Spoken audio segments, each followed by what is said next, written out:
Entonces habíamos quedado en lo que sería básicamente el metabolismo de la glucosa. Ya hablamos de los diferentes estados, que son el estado postprandial, el estado del ayuno temprano y el ayuno prolongado y las diferentes características de cada uno.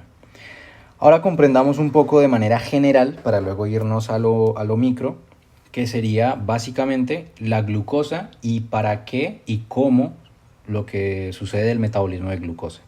Entonces nosotros tenemos la glucosa, que la fórmula pues es C6H12O6. Va a ocurrir la glicólisis o la glucólisis, ¿listo? Que son 10 reacciones, si mal no recuerdo, y van a dar como producto a este señor de acá, que es el piruvato. Entonces el piruvato, ¿listo? Tiene dos rutas en el humano y pues si son bacterias hay una tercera, ¿listo? Entonces, en el humano tenemos dos rutas principalmente que son dependientes de oxígeno, y si yo tengo el oxígeno puedo llamarlo aeróbico y si yo no tengo el oxígeno lo llamo anaeróbico. Entonces acá tenemos lo que sería la ruta con oxígeno, que me va a dar y va a permitir lo que sería una oxidación completa de la glucosa, ¿listo? Que es dependiente de oxígeno. Por el contrario, si yo no tengo oxígeno, yo voy a formar en los humanos algo que se llama el ácido láctico o lactato. ¿Listo?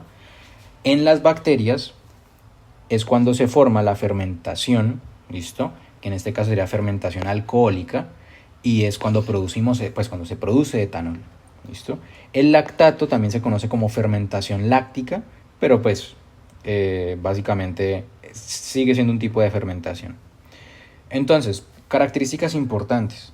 Recordar de que si vamos a hablar de lo que es la oxidación completa, es decir, desde glucosa, glicólisis, piruvato, y de piruvato nos metemos con oxígeno, nos vamos a meter a la mitocondria. Es decir, si yo tengo oxígeno, listo, voy a dejar la célula por acá. Si yo tengo oxígeno, yo tengo la glucosa está en la sangre, va a entrar a la célula, va a ocurrir lo que es glicólisis, o sea que esta glucosa se va a destruir, se destruye y se convierte en piruvato. ¿Listo? Que es lo que tenemos acá. Este piruvato tiene dos rutas. Si yo tengo oxígeno, yo me voy a meter ¿en dónde? Me voy a meter en la mitocondria. ¿Listo? Entonces, si yo tengo oxígeno, yo me puedo meter en la mitocondria con el piruvato, y dentro de la mitocondria hago la oxidación completa. ¿Listo? Pero ¿qué pasa si yo no tengo oxígeno? Entonces, si yo no tengo oxígeno, yo tomo otra ruta. Esta de acá no me sirve. Yo tomo otra ruta que es para formar lactato. ¿Listo? En el citoplasma.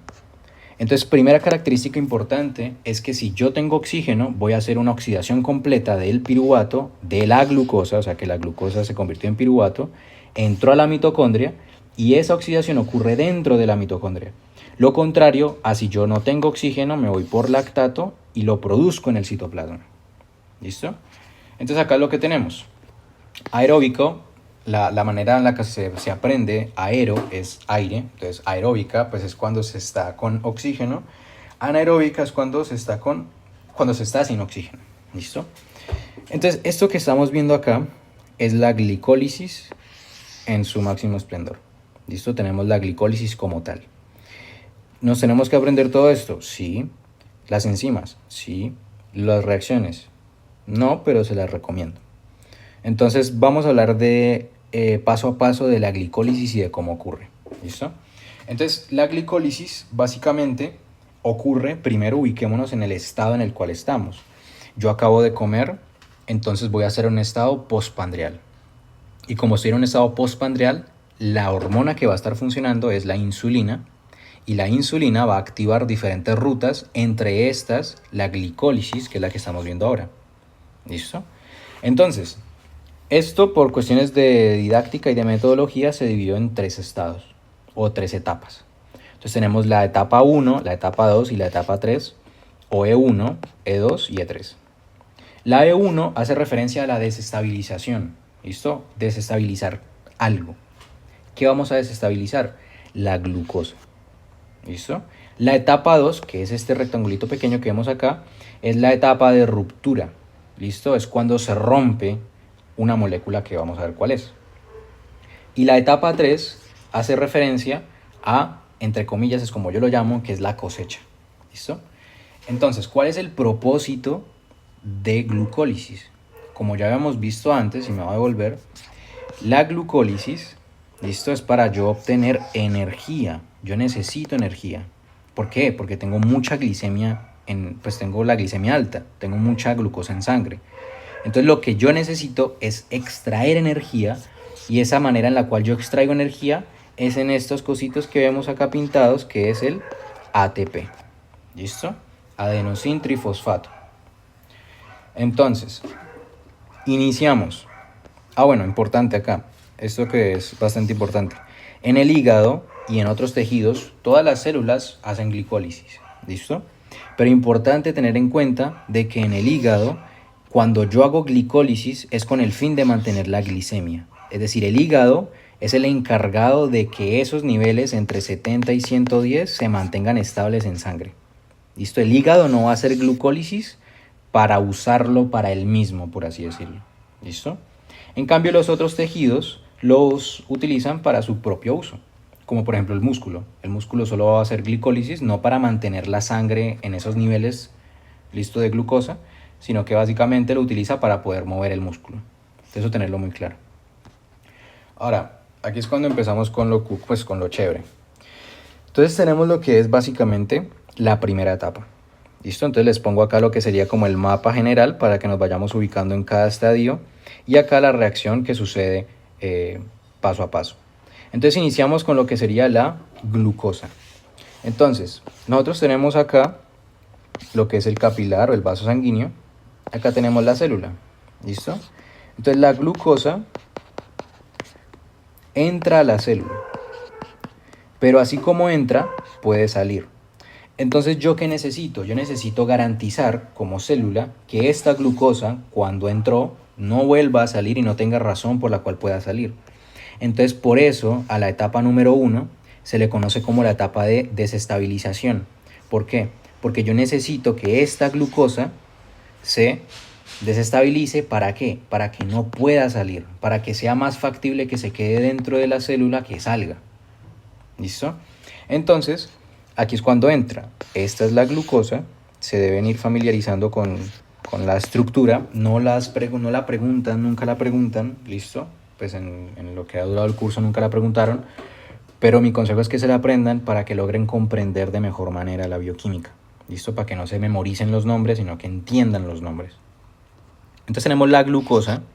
Y la glucosa, pues, logramos observar que su fórmula pues es C6H12O6. ¿Listo? Acá tenemos lo que son 6 carbonos, 6 oxígenos y 12 hidrógenos. Esta glucosa va a reaccionar con ATP, ¿listo? Y se va a convertir en glucosa 6-fosfato. ¿Cómo así?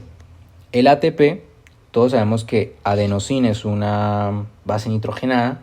Tenemos lo que sería el tri, que hace referencia a que son 3 fosfatos, ¿listo? Adenosin trifosfato. Y lo que sucede es que el ATP entre comillas, le regala un fosfato a la glucosa. Por eso el ATP aquí sale como ADP, adenosin difosfato. O sea que son 2. Ya no son 3 acá, sino 2. ¿Y dónde quedó el fosfato? Pues quedó acá en este punto. Entonces pasamos de glucosa a glucosa 6-fosfato. ¿Por qué? Pues si contamos los carbonos, 1, 2, 3, 4, 5 y 6.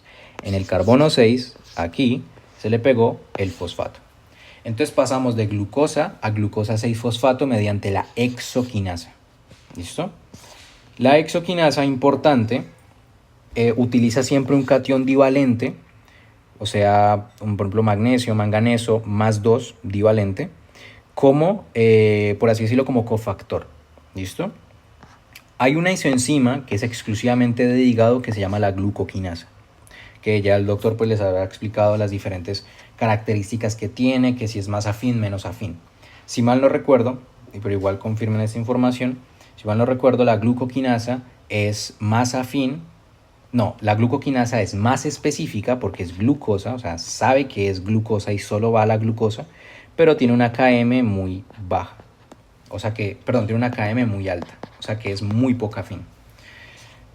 Ahora, una vez obtenemos lo que es la glucosa 6-fosfato, pasamos de glucosa a glucosa 6-fosfato mediante la exoquinasa y utilizamos ATP. Pero entonces ustedes van a decir, bueno, si yo necesito ganar ATP porque necesito sacar energía, ¿por qué estoy usando? Entonces básicamente véanlo como una inversión y así es como funciona la célula. ¿Listo? Introduce ATP para desestabilizarla, pero luego va a recuperarlo. ¿Listo? Entonces pasamos a glucosa 6-fosfato. Esta glucosa 6-fosfato es lo que tenemos en este punto de acá. Glucosa 6-fosfato. Tenemos 1, 2, 3, 4, 5, 6 con el fosfato. ¿Listo? ¿Qué pasa? De glucosa 6-fosfato vamos a pasar a fructosa 6-fosfato. ¿Listo? Y noten la estructura como es. ¿Listo? La glucosa y la fructosa son básicamente isómeros de grupo funcional, ya que la glucosa es una aldohexosa y la fructosa es una cetohexosa, que es lo que tenemos acá. ¿Listo? Bueno, acá se ve mejor, de hecho. Acá tenemos la glucosa 6-fosfato en su forma abierta, lineal, y logramos observar cómo el hidrógeno tiene un doble enlace, que sería un grupo aldehído. Y acá tenemos lo que sería el carbono con otro carbono, doble enlace oxígeno, por ende es un grupo ceto. ¿Listo? La manera para que se aprendan como los grupos al momento de verlos es que aldehído al lado tiene un hidrógeno. Aldehído al lado tiene un hidrógeno. En cambio el ceto hace referencia a ceto, una O grande que es el doble enlace con la O encerrado por 3 carbonos. ¿Listo? Para que se lo aprendan. Son hemotecnias que pues pueden que les sirvan, pueden que no, pero pues en mi caso funciona. Entonces, ¿qué sucede acá? Lo que sucede es una isomerización básicamente de grupo funcional. Pasamos de una aldohexosa a una cetohexosa. ¿Listo? Esta enzima se llama la fosfoglucoisomerasa. Acá se las escribí en español, fosfoglucoisomerasa, y pues es la encargada de hacer la isomerización. Importante que sepan de que pasamos de una aldohexosa, que es la glucosa, a una cetohexosa, que es la fructosa. ¿Listo? Pero también hay otros dos términos, que es la piranosa y furanosa. Piranosa hace referencia a que tiene 6 lados y furanosa hace referencia a que tiene 5 lados. Entonces pasamos de una glucosa que tiene 1, 2, 3, 4, 5 y 6 lados, piranosa, a una furanosa que tiene 1, 2, 3, 4, 5 lados, que es la fructosa. Entonces hay dos cambios. Pues en general es un cambio general, pero se pueden ver de diferentes maneras. Cambiamos de un grupo aldo a un grupo ceto, o sea, de una aldohexosa a una cetohexosa. Pasamos de glucosa a fructosa, pasamos de piranosa a furanosa. Todo gracias a la fosfoglucoisomerasa. Entonces nos encontramos en este punto de acá, glucosa 6-fosfato a fructosa 6-fosfato. ¿Listo? Ahora, después de esto, pasamos a lo siguiente. De fructosa 6-fosfato tenemos que pasar a fructosa 1,6-bifosfato. ¿Listo? ¿Y por qué sucede esto? Esto sucede porque estamos, recuerden, en la etapa número 1. La etapa número 1 es de desestabilizar a la glucosa, que en este caso pues se convirtió en fructosa, pero pues inicialmente era glucosa. Entonces, como yo necesito desestabilizar esta fructosa, yo necesito desestabilizarla mucho más. ¿Y cómo desestabilizo yo algo mucho más? Poniéndole más fosfato. ¿Por qué? Porque el fosfato, recuerden que por la tridimensionalidad y por la resonancia y por la electronegatividad que tiene, pues repele con todos los grupos y se vuelve súper inestable. ¿Listo? Entonces, de fructosa 6-fosfato, esto es fructosa, ¿listo? Esto es el carbono 6 y acá tenemos el fosfato. Vamos a meterle otro ATP, o sea que vamos a gastar energía por segunda vez. Por eso acá hay 2 ATPs con un menos, porque ya hemos gastado con este 2. Y vamos a convertirla en fructosa 1,6-bifosfato. Fructosa, ¿listo? 1,6. Fructosa 1, acá tengo mi primer carbono, 6, mi segundo carbono, bi porque son 2 fosfatos, ¿listo? Bifosfato. Entonces, pasamos de fructosa 6-fosfato a fructosa 1,6-bifosfato por la inversión del ATP mediante la fosfofructoquinasa. Y no se olviden de este nombre que nunca lo van a olvidar porque es muy importante esta enzima. fosfofructoquinasa. Entonces en este punto nos encontramos acá en el mapa. Fructosa 6-fosfato, pasamos a fructosa 1,6-bifosfato. ¿Qué sucedió? Se le añadió un grupo fosfato en el carbono 1. ¿Listo? Etapa 1, check. En este punto ya veremos, básicamente ya hemos acabado lo que es la etapa número 1. Entonces aquí es cuando entramos en la etapa número 2. La etapa número 2 se conoce como ruptura, ¿listo? Y la ruptura se da por la propia inestabilidad que tiene la fructosa 1,6-bifosfato. ¿Cómo así? Entonces, nosotros tenemos la fructosa 1,6-bifosfato, ¿listo? Entonces tenemos acá el carbono 1, el carbono 6. Tenemos lo que es el fosfato por acá y otro fosfato por acá. Esto es tan inestable que una enzima puede aprovecharse para romperla a la mitad. Y la enzima que rompe a esto, que rompe esta fructosa 1,6-bifosfato, se conoce como la aldolasa. Entonces la aldolasa lo que hace básicamente es transferir carbonos de 3. ¿Listo? Es decir, rompe a la mitad. Entonces tenemos carbono 1, carbono 2, carbono 3, carbono 1, carbono 2, carbono 3. Rompió esto por la mitad. ¿Listo? Y me generó lo que son dos moléculas importantes. La dihidroxiacetona fosfato, ¿listo? Entonces la dihidroxiacetona fosfato y la gliceraldehído 3-fosfato. Estos son una cetotriosa, porque tenemos, recuerden, ceto, y acá tenemos una gliceraldehído, un aldehído, porque al lado está el hidrógeno. ¿Listo? Pero ¿qué pasa? A mí solo me va a servir el gliceraldehído 3-fosfato. A mí la dihidroxiacetona fosfato no me sirve. Entonces la célula no se puede permitir el botar el dihidroxiacetona fosfato. Entonces lo que hace es básicamente utilizar una enzima que se llama la triosa fosfato isomerasa. Entonces la triosa fosfato isomerasa lo que hace es convertir este dihidroxiacetona fosfato en gliceraldehído 3-fosfato. Por eso se llama triosa fosfato, porque esto tiene 3 carbonos con un fosfato, isomerasa, porque recuerden que esta es una ceto, pues tiene un grupo ceto y este tiene un grupo aldehído. Entonces pasamos de ceto a aldehído. ¿Y cómo lo hace? Pues básicamente isomerizándolo, normal. ¿Listo? Entonces, en este punto yo ya tengo básicamente 2 gliceraldehído 3-fosfato, porque yo inicialmente rompí mi fructosa 1,6-bifosfato en gliceraldehído 3-fosfato y en dihidroxiacetona fosfato. Pero la dihidroxiacetona fosfato yo la convertí en ¿qué? En gliceraldehído 3-fosfato mediante la triosa fosfato isomerasa. Importante de la triosa fosfato isomerasa, que tiene algo llamado los loop beta.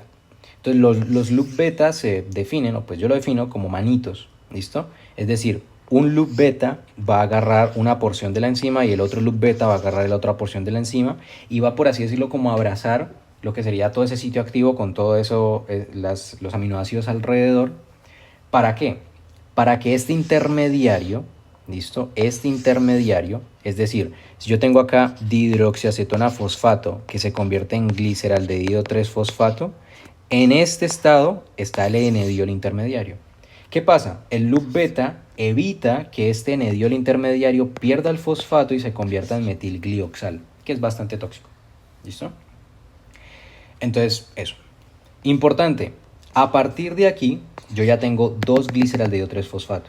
Y como tengo 2 gliceraldehído 3-fosfato, yo debo multiplicar todo de aquí en adelante por 2. ¿Listo? Entonces es aquí cuando llegamos a la etapa número 3. Y la etapa número 3 habíamos dicho que se llamaba, pues yo le ponía el nombre de cosecha. Entonces esta etapa 3, que es de cosecha, consta de cosechar ATP. Y como yo voy a cosechar ATP, yo no me puedo dar el lujo de usar ATP. ¿Listo? Entonces mi condición es no usar ATP. ¿Y cómo voy yo a desestabilizar más una molécula sin usar ATP? Entonces es aquí cuando entra la famosa actividad de las deshidrogenasas. Entonces un tip que les doy básicamente, esto no es ley ni nada de eso, pero pues que en el periodo del curso que yo noté es que siempre las deshidrogenasas lo que hacían básicamente es utilizar los poderes reductores del NAD+, ¿listo? Para básicamente pegar fosfatos e inestabilizar un poco más la molécula sin necesidad de usar ATP. Entonces vamos a ver eso más a profundidad. Tenemos lo que es el gliceraldehído 3-fosfato, que ¿de dónde salió? Salió de la fructosa 1,6-bifosfato que se convirtió en 2 moléculas por la ruptura.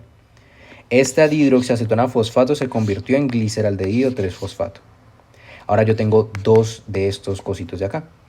Entonces estos entran en la siguiente etapa, que son gliceraldehído 3-fosfato deshidrogenasa. ¿Qué hace la gliceraldehído 3-fosfato deshidrogenasa? Como su nombre lo dice, deshidrogenasa básicamente hace referencia al uso de una coenzima llamada LNA+, que ya vieron en vitaminas. Entonces, lo que hace esto es transferencia de electrones, básicamente. Y pasamos de gliceraldehído 3-fosfato a 1,3-bifosfoglicerato. ¿Listo? Entonces, ¿cómo funciona esto? Acá tenemos la reacción de manera más específica. Entonces, esto que estamos viendo acá es el gliceraldehído 3-fosfato. ¿Listo? Esto sería glicerol. Acá tenemos el aldehído, el grupo, pues el aldo. Acá tenemos el grupo aldehído. 3, porque carbono 3, fosfato. ¿Listo? Este va a reaccionar con NADH, pues NAD+ con H2O. ¿Listo? Va a sufrir una reacción de oxidación. ¿Por qué? Porque se le va básicamente a pegar en este H, se le va a pegar el oxígeno del agua. Aquí tenemos el oxígeno del agua. ¿Listo? El H que estaba acá con el agua se le pegó al NAD+ y quedó como NADH. ¿Listo? Otra manera que pueden verla es que este H de acá se le pasó al NAD+ y lo que sucedió con el agua es que se le pegó a este. ¿Listo? Que son diferentes maneras de verlo, pero es básicamente lo mismo. Hubo una transferencia de energía. Entonces este este NADH más H tiene energía dentro de sus enlaces. ¿Listo? Entonces lo que sucede básicamente es que este NADH se va, ¿listo? Se va de la reacción, él se va porque ya está cargado, y me queda este OH de acá. Inicialmente era un H normal, ahora tengo un OH. Lo que va a suceder es que este H de acá se va a liberar mediante el uso de la enzima, ¿listo? Porque la enzima está comandando todo esto. Y lo que va a hacer la enzima es quitar este H y le va a pegar el fosfato. ¿Listo? Fosfato inorgánico que está por ahí en el medio. Estamos en citoplasma y mucho fosfato en toda parte. Entonces el fosfato se le pega aquí, donde estaba el hidrógeno. Entonces esta H se va, queda el oxígeno y básicamente yo obtengo de nuevo lo que sería otro, entre comillas, grupo fosfato y por ende yo ya tengo la formación de 1,3-bifosfoglicerato. ¿Listo? Entonces, espero se haya entendido eso. Básicamente consta de una reacción de oxidación o transferencia de electrones y entre esas pues se utiliza la energía de los enlaces para, por así decirlo, reemplazar el uso del ATP, porque los enlaces tienen energía. Entonces, si yo no uso ATP directamente, me voy a ahorrar el ATP, pero voy a lograr usar energía como si usase un ATP. Entonces pasamos básicamente de gliceraldehído 3-fosfato a 1,3-bifosfoglicerato. ¿Cuántos? 2. 1,3-bifosfoglicerato. Recuerden que eso se multiplica por 2. Ahora, pasamos al siguiente paso, que es de 1,3-bifosfoglicerato, vamos a pasar a 3-fosfoglicerato. O sea que se perdió un fosfato. ¿Y para dónde se fue ese fosfato? Entonces es aquí cuando entramos en la primera colecta de ATP. ¿Listo? Entonces es aquí cuando ganamos un ATP por 2. ¿Por qué? Porque son 2 fosfoglicerato. O sea que básicamente yo tengo como ganancia en realidad de lo que son 2 ATPs. Ahora, ¿cómo sucede esto? Pues nada, esto es tan inestable porque tenemos 2 fosfatos y este fosfato está muy cerca de este OH y esto es electronegativo, que lo que va a suceder es que se va a romper. ¿Y quién es la encargada de permitir esa ruptura? La fosfoglicerato quinasa. ¿Listo? O fosfoglicérico quinasa, como quieran llamar. Esta fosfoglicerato quinasa lo que permite es agarrar ADP, agarra el fosfato, se lo pega al ADP y permite sacar ATP. Y como resultado yo tengo 3-fosfoglicerato. ¿Listo? Entonces es aquí cuando ganamos 2 ATPs. ¿Listo? Y estos 2 ATPs van a restarse con los menos 2 ATPs que habíamos gastado anteriormente acá. Entonces mi cuenta iría de la siguiente manera. ¿Listo? Mi cuenta iría 2 ATPs menos 2 ATPs, por ende yo estoy en ceros. ¿Listo? Porque yo ya había usado 2 ATPs acá, me gané 2 ATPs acá, porque recuerden que esto es por 2. ¿Listo? Y por ende estamos en ceros. O sea que de aquí en adelante todo lo que yo vaya ganando, valga la redundancia, va a ser ganancia. Entonces nos ubicamos en el mapa aquí. 1,3-bifosfoglicerato mediante la fosfoglicerato quinasa me permite mediante ADP sacar ATP liberando fosfato. Me queda el 3-fosfoglicerato. Este 3-fosfoglicerato va ahora a convertirse en 2-fosfoglicerato. O sea que pasamos de 3 a 2. No hubo ningún cambio más. Acá lo tenemos. De 3, porque este es el carbono 3, pasamos a 2, carbono 2. El fosfato es el mismo. Entonces, ¿cómo funciona esto? Funciona mediante una enzima que se llama la fosfoglicerato mutasa. Entonces, acá les puse la definición. La mutasa es una subclase de isomerasa, pero que son específicas de fosfatos. O sea que la mutasa es una isomerasa, sí, pero es una isomerasa específica de fosfatos. Entonces, siempre que hablemos de mutasas, piensen que van a, entre comillas, mutar lo que es los fosfatos. Hay una que se llama la glucosa, la fosfoglucomutasa, que la vamos a ver más adelante, o en este caso la fosfoglicerato mutasa. ¿Listo? Entonces, de 3-fosfoglicerato pasamos a 2-fosfoglicerato. Pero algo que tienen que tener muy en cuenta es cómo funciona esta reacción. Entonces, esta reacción funciona gracias a que esta enzima, ¿listo? Tiene, imagínense ustedes que tienen acá un fosfato pegado. ¿Listo? La enzima tiene un fosfato pegado. Entonces lo que hace la enzima es, le pega el fosfato acá, ¿listo? Le pega el fosfato aquí, y esto temporalmente se convierte en 2,3-bifosfoglicerato. ¿Listo? 2,3-bifosfoglicerato. Voy a escribirlo así en abreviado. ¿Listo? ¿Por qué? Porque la enzima le pegó el fosfato que tenía inicialmente, se lo pegó a la molécula. Y temporalmente se pasa a llamar de 3-fosfoglicerato a 2,3-bifosfoglicerato. Pero ¿qué pasa? La enzima debe quedar como inició, porque recuerden que las enzimas no alteran el equilibrio de nada. Entonces lo que hace la enzima es quitar esto de acá, ¿listo? Y se lo pone a ella. Entonces queda como, pues básicamente eso, como la enzima normal. Y esto pasa de llamarse 3-fosfoglicerato a llamarse 2-fosfoglicerato. Ahora, importante, ¿qué sucede con este 2,3-bifosfoglicerato, que es el estado, por así decirlo, intermediario? Entonces, el 2,3-bifosfoglicerato o difosfoglicerato básicamente es importante para la hemoglobina. ¿Por qué? Porque la hemoglobina, este 2,3-bifosfoglicerato funciona como un efector alostérico para la hemoglobina. Es decir, permite que se pueda como tenga más afinidad por ese oxígeno y dejar el CO2. ¿Listo? Que tengan muy claro eso. Ahora, en el mapa estamos acá. Tenemos de 3-fosfoglicerato a 2-fosfoglicerato mediante la fosfoglicerato mutasa. ¿Listo? Ahora de 2-fosfoglicerato pasamos a fosfoenol piruvato. ¿Qué pasó acá? Entonces, de 2-fosfoglicerato, lo que sucedió es que pasamos a fosfoenol piruvato mediante la enzima enolasa. ¿Y qué hace la enolasa? La enolasa lo que hace es extraer agua. ¿Para qué? Para desestabilizar cada vez más la molécula.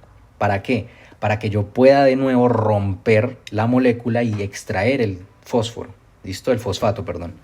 Entonces, ¿cómo funciona esto? La fórmula del agua es sencilla, ¿sí? H2O. Dudo que nadie haya tomado eso todavía. Entonces, el H2O, básicamente, ¿de dónde sale? En esta molécula sale de este OH, ¿listo? Me faltaría un H porque es H2. Acá tengo mi otro H. Entonces, ¿qué pasa? El carbono debe hacer 4 enlaces. 1, 2, 3, 4. Pero si yo le quito este de acá, queda con 3. Y si yo le quito a este de acá, este carbono, este hidrógeno, queda con 3. Entonces, aquí es cuando se forma un doble enlace. ¿Qué es lo que estamos viendo acá?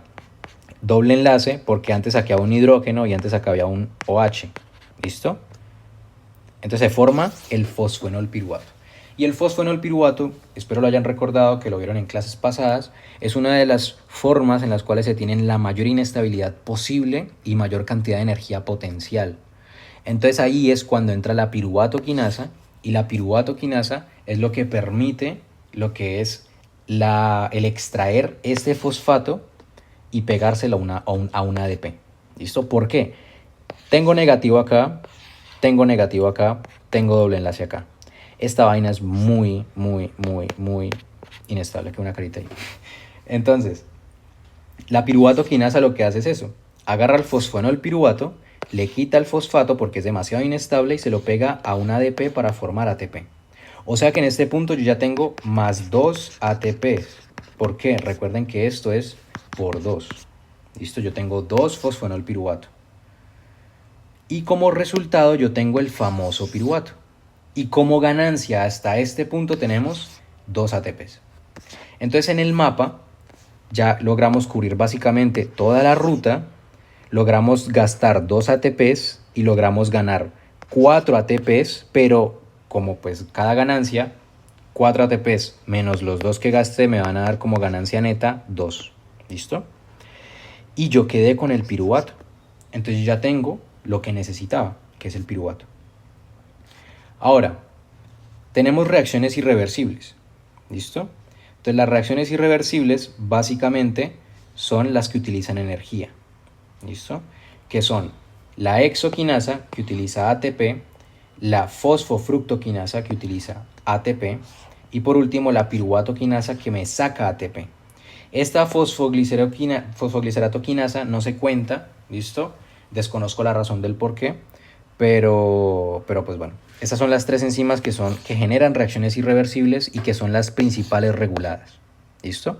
Entonces siempre que hablemos de regulación, piensen en glicólisis, en hexoquinasa, en fosfofructoquinasa y en piruvato-quinasa. Acá tenemos la cuenta de glucosa piruvato, que es lo que veníamos hablando antes, desde aquí hasta acá atrás. Y pues yo me gané 4 ATPs en toda la ruta, pero me gasté 2. Por ende, tengo 2 ATPs de ganancia. ¿Listo? Entonces, básicamente tenemos eso. Ahora, aquí es cuando pasamos a lo que sería el destino del piruvato. ¿Por qué? Porque nosotros ya tenemos básicamente lo que es el piruvato como tal, ¿sí? Y si nos devolvemos, habíamos dicho antes de que yo tenía diferentes rutas. Glucosa, piruvato, y la piruvato puede agarrar para mitocondria o formar ácido láctico. ¿Listo? Pero entonces vamos a comprender el por qué se forma una u otra. ¿Listo? Entonces aquí lo tenemos. Tenemos lo que es piruvato, puede formarse en acetil-CoA para formar básicamente una oxidación en su totalidad. O sea, esto que estamos viendo acá es mitocondria, ¿listo? Lo que hemos visto antes. Y esto de acá es citoplasma lactato. O sea, esto es oxígeno presente, esto es oxígeno no presente. Esto que estamos viendo acá es fermentación alcohólica. No le prestemos atención a eso todavía, pues porque no es relevante en el metabolismo humano. Para la clase, pues sí. Para los exámenes puede que tal vez. Pero pues en este video pues se las va a explicar de manera breve. ¿Listo? Entonces ya sabemos que el piruvato tiene 2 rutas, sea oxígeno o sin oxígeno. Si es oxígeno va a ir a mitocondria, si es sin oxígeno va a ir a lactato. ¿Listo? Ahora, si hay oxígeno, ¿listo? Vamos a mitocondria y ya. ¿Listo? Que eso lo vemos en otro video. El NADH, que es la coenzima, va a entregar los electrones a la cadena de transporte de electrones, que pues no hemos hablado de eso todavía, pero más adelante la vamos a entender. ¿Listo? En mitocondria. Todo eso es en mitocondria. Pero entonces, ¿cómo así que NADH le entrega los electrones? ¿Cómo así que es eso? Entonces, acá en esta ruta, recuerden que hubo un momento específicamente en la deshidrogenasa, que yo les dije que un tip es que las deshidrogenasas utilizan coenzimas para no usar ATPs. Recuerden que habíamos hablado de que salía el NADH, ¿listo? Y que este NADH se iba. ¿Para dónde se va? Él se va con electrones, porque recuerden que en esa reacción lo que hicimos fue pasar básicamente de gliceraldehído 3-fosfato a 1,3-bifosfoglicerato y que este NAD+ quedó como NADH, o sea, tiene energía en sus enlaces. ¿Y para dónde se va con esa energía? Entonces, ¿para dónde se va? Pues básicamente es esto. Él se puede ir a la mitocondria y puede generar lo que es entregar los electrones a diferentes estructuras en la mitocondria para generar una oxidación más adelante, ¿listo? Y para generar más energía en la mitocondria. O si yo no puedo entrar a la mitocondria y no hay oxígeno, yo debo recurrir a otro tipo de estrategia para liberar este NADH. ¿Por qué? Porque si yo en esta ruta de acá sigo produciendo mucho NADH, NADH, NADH, a mí se me va a acabar el NAD+. Y como habíamos visto en enzimas, pues ustedes habían visto en vitaminas, el NAD+ está hecho con vitamina y básicamente, como es una coenzima, está en cantidades muy bajas. Por ende, si yo genero mucho NADH y tengo muy poquito NAD, esta ruta no va a poder funcionar, porque yo ya no voy a tener NAD disponible. Entonces, por ende, ya no tengo quien me permita pegar este fosfato para formar esto y seguir con la ruta. Entonces, por eso es muy importante lo que es básicamente que este NADH entregue esos electrones a alguien y pueda convertirse de nuevo en NAD+ para que vuelva a repetir el ciclo. Entonces es aquí cuando tiene las dos rutas. O puede entregarle esos electrones a la cadena de transporte de electrones en la mitocondria, o puede formar ácido láctico o lactato. ¿Listo? Por eso cuando uno hace fondo, normalmente, yo qué sé, uno trota bastante o algo así, pues uno tiene un tipo de oxidación diferente que es aeróbico, por eso pues eso, los ejercicios aeróbicos y demás. O podemos hacer un tipo de ejercicio anaeróbico que es que no se usa el oxígeno, ¿listo? Como pueden ser los piques de 200 metros, de 100 metros, como pueden ser sprints en ciclismo, o como puede ser, no sé, cargas explosivas en gimnasio, ¿listo? Entonces, ¿cómo funciona esto? Acá, ¿listo? Tenemos lo que es el gliceraldehído 3-fosfato, que es esta misma ruta de acá, qué pena que me mueva tanto, pero pues para que logren entender. ¿Qué es esto de acá? ¿Listo? Nos vamos a ubicar espacialmente en este punto. Entonces tenemos lo que es gliceraldehído 3-fosfato que se convierte en 1,3-bifosfoglicerato. Entra NAD+, sale NADH y este NADH se va. ¿Para dónde se va? Entonces es aquí cuando les doy el destino de dónde se va. Aquí la ruta sigue normal y me forma piruvato. ¿Listo? Ese es el fin de la ruta. El NADH, en el caso de las bacterias, puede entregarle estos electrones, ¿listo? Como ven acá, puede entregarle estos electrones a la alcohol deshidrogenasa para formar etanol. ¿Listo? Y así se libera NADH, se convierte en NAD y puede devolverse a la ruta y seguir el mismo ciclo. ¿Listo? Y se convierte en un ciclo. Pero ¿qué pasa en el humano? No podemos hacer fermentación pues alcohólica, ¿no? Entonces es aquí cuando hacemos fermentación láctica o de ácido láctico. Entonces el piruvato, ¿listo? Lo que hace es aceptarle esos electrones al NADH para que éste pueda liberarse y pueda devolverse a seguir haciendo su debido proceso. Y este piruvato se convierte en lactato. ¿Y qué sucede? Pues básicamente le entrega H. ¿H en dónde? Acá tenemos lo que es un doble enlace. Observen el doble enlace la O. Este doble enlace con la O se rompe. ¿Listo? ¿Por qué? Porque le pegó un H acá y otro H en este punto, que es este de acá. ¿Listo? Entonces, básicamente así es como se forma lo que es el lactato. Y es lo que hace que le duelan a uno los músculos.